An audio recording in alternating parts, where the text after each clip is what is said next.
Assalamualaikum warahmatullahi wabarakatuh. Berjumpa kembali dengan catatan Syafiq Hasim. Apakah keyakinan atau agama sedang berada di puncak? Pertanyaan ini menjadi relevan karena perkembangan dunia kini yang berada dalam dua kutub ekstrim. Kutub pertama, mereka yang berpikiran jika agama atau keyakinan sudah tersingkir dari ruang publik, agama atau keyakinan mulai kehilangan relevansi. Contoh yang diambil adalah kebijakan publik di belahan dunia sudah tidak dipengaruhi oleh faktor agama.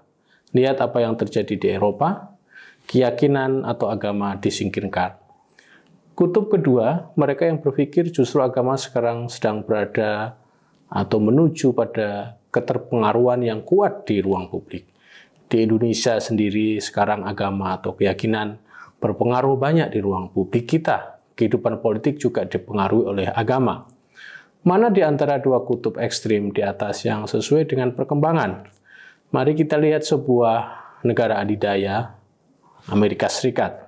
Apakah agama atau keyakinan meminggir atau justru mendapatkan ruang yang tinggi di dalam kehidupan publik mereka atau secara khusus mungkin kehidupan politik? Pew Research Center Januari 2023 merilis survei mereka dengan judul The Faith on the Hill.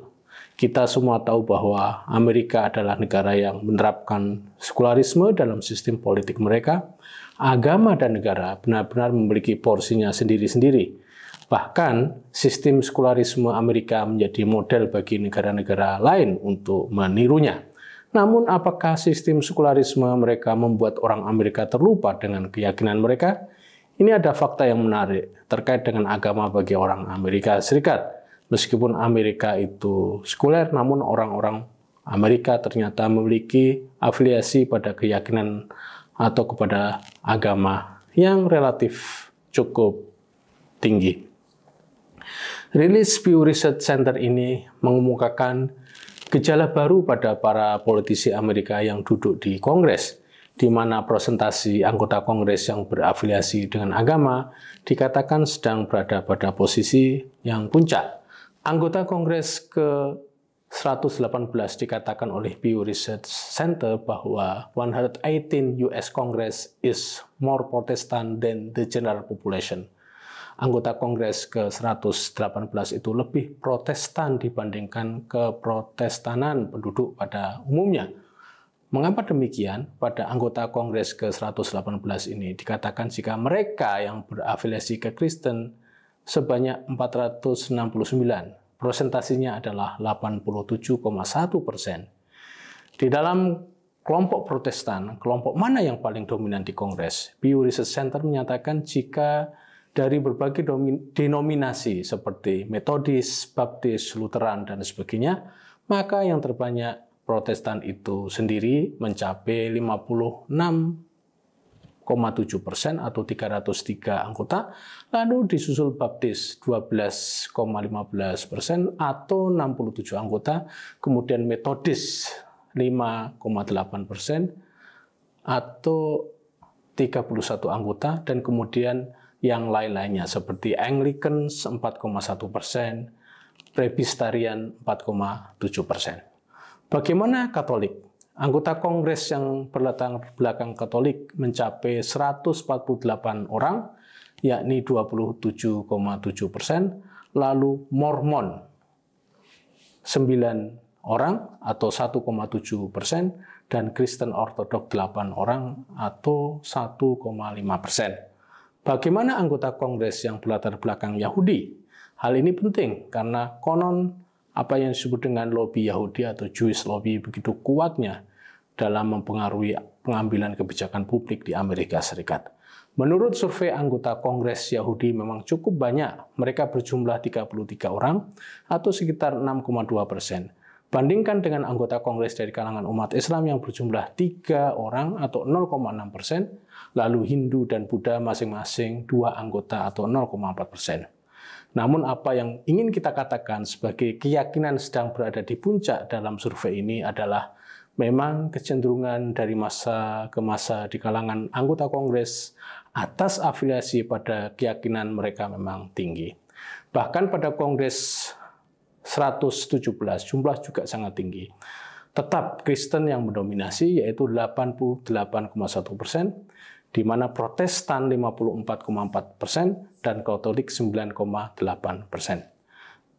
Prosentase yang cukup tinggi di Kongres ini menunjukkan bahwa kalangan politisi mereka memang berafiliasi pada agama atau keyakinan lebih tinggi dibandingkan dengan masyarakat biasa yang cenderung menurun dari masa ke masa. Hal menarik apabila dibandingkan dengan kehidupan di masyarakat.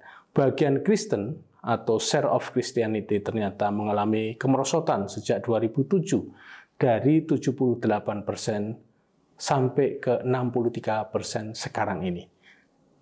Di kalangan orang dewasa Amerika, jika ditanya 3 dari 10 orang Amerika, maka mereka menyatakan tidak berafiliasi dengan agama.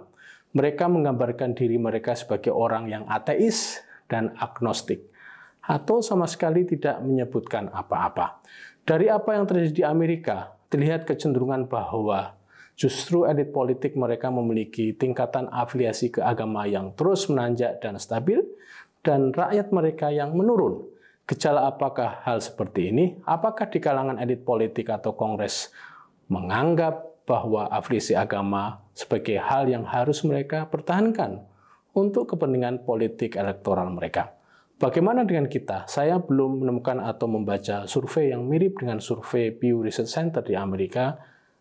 Namun, ada kecenderungan umum bahwa afiliasi, bahkan tidak hanya itu, kedekatan pada keyakinan dan keagamaan adalah hal yang juga masih tinggi di kalangan politisi kita di Indonesia. Selain itu, di kalangan masyarakat, makna agama juga masih sangat tinggi.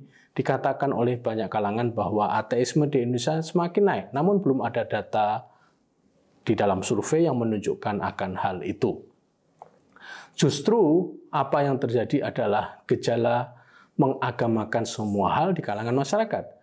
Dari hal-hal yang kecil sampai ke hal-hal yang besar.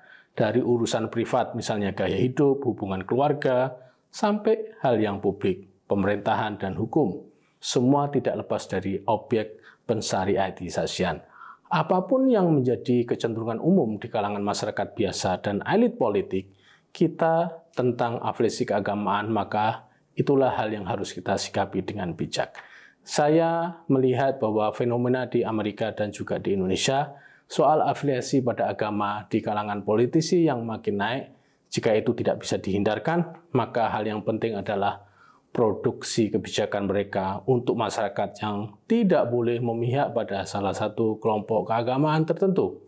Tidak boleh misalnya di Amerika yang mayoritasnya Kristen, di Kongres lalu mereka menyepakati hal-hal yang menguntungkan bagi orang-orang Kristen saja.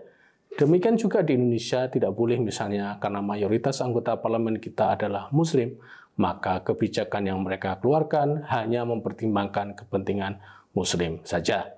Sebagai catatan, fenomena di Amerika Serikat dan Indonesia soal kemelekatan mereka dengan agama adalah hal yang tidak bisa terhindar, namun seluruh kebijakan dan aturan yang mereka putuskan harus imparsial, tidak memihak, dan untuk semua golongan manusia, baik yang beragama maupun yang tidak beragama.